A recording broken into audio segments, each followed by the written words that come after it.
creo que ahora los actores sociales, incluyo también a los grupos políticos, van creando su propio realismo, y como que los partidos, así como ahora se van desprestigiando, de más está decir los partidos en el Perú, o el principal, desprestigiado, que ya de por sí venía aminorando su grandiosidad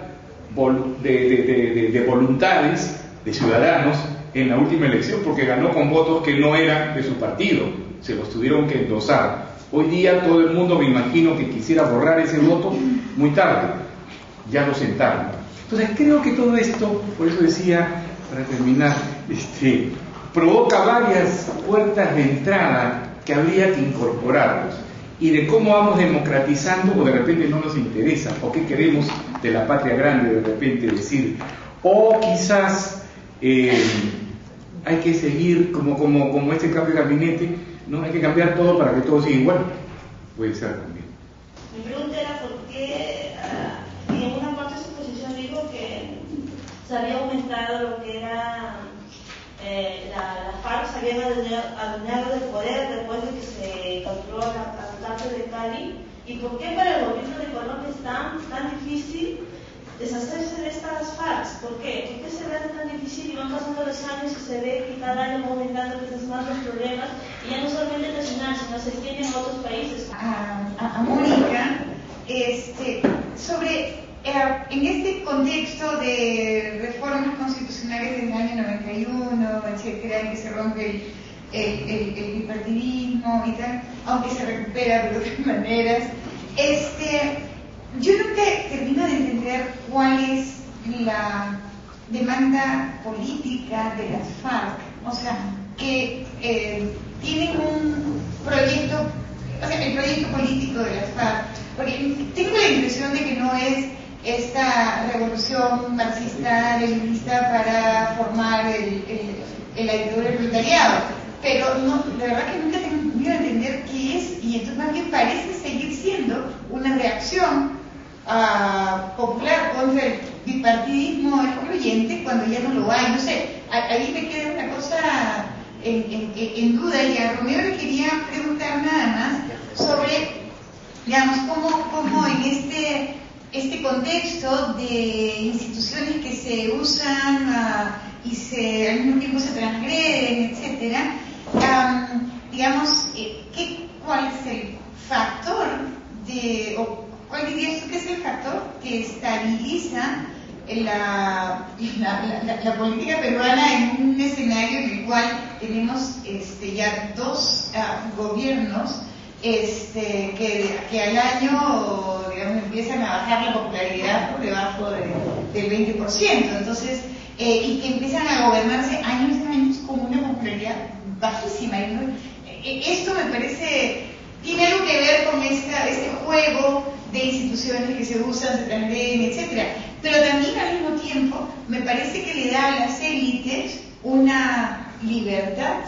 de acción enorme. O sea, total, el pueblo no las quiere y no les importa. Entonces, como que esto también colabora a este autorreferenciamiento de las élites. Para terminar un instante, Francis, quería recuperar algo del debate que de la primera parte de esta tarde,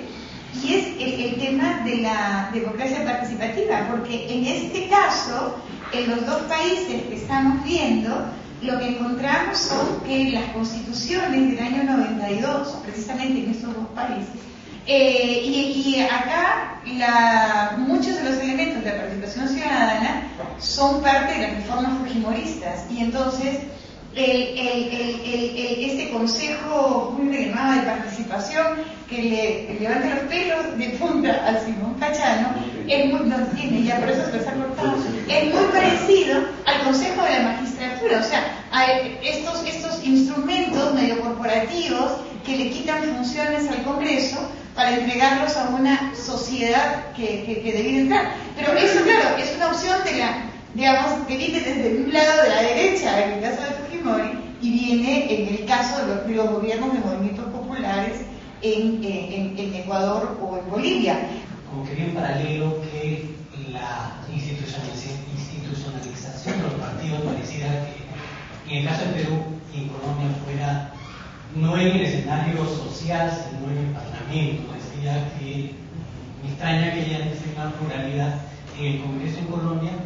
y manifestaba que en el Perú las bancadas representan la institucionalización de los partidos. Pero además, es una cosa que me preocupa sí, también es que en el Perú no aparecen los movimientos sociales como actores y los partidos no tienen mayor institucionalidad. ¿Y cuál es el juego que hacen los medios de comunicación? Una pista a explorar es pensar, digamos, por ejemplo, en el papel que juega Uribe en Colombia. Uno puede decir Colombia y Venezuela, por ejemplo, se persiguen como sistemas con partidos fuertes, cerrados, el sistema busca abrirse, se democratiza, se descentraliza, hay reformas electorales,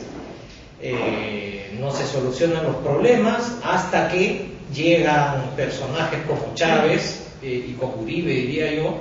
Y quizá la gran diferencia es que Uribe intentó hacer lo que Chávez hizo, ¿no es cierto? Eso es algo que también